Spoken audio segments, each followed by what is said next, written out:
siniwalat ang bank accounts ni VP Sara sa impeachment hearing. What do you get when you threaten the President, the First Lady, and the House Speaker? Huwag kang mag-alala, ma'am, sa security ko. Kasi may kinausap na ako na tao. Sinabi ko sa kanya, kapag pinatay ako, patayin mo si BBM, si Lisa Araneta, at si Martin Romualdez. No joke. No joke. Nagbilin na ako, ma'am. Pag namatay ako, sabi ko, huwag ka tumigil hanggang hindi mo mapatay sila. And then he said yes. In a fit of rage kasi nakulong yung aide mo. Ang ina ninyong lahat. Martin Romualdez, Lisa Marcos, Bongbong Marcos.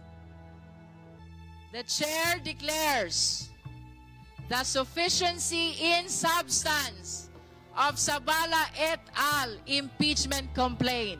So ruled. The chair declares the Cabrera impeachment complaint sufficient in substance. So ruled.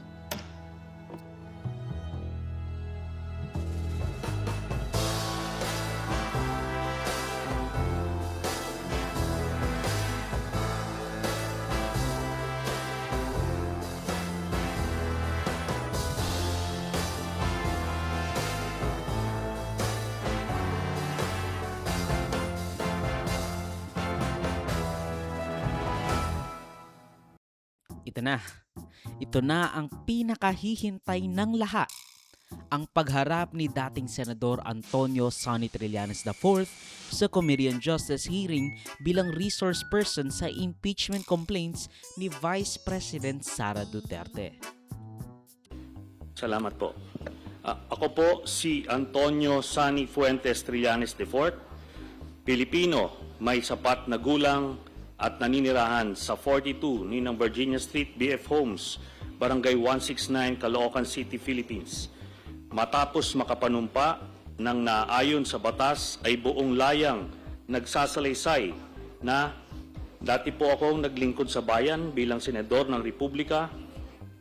Matapos mahalal sa nasabing katungkulan noong Mayo 2007 habang ako po ay nakapiit.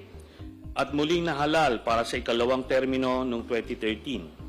Ang pangunahing plataforma ko ay ang paglaban sa korupsyon at pagtaguyod ng reforma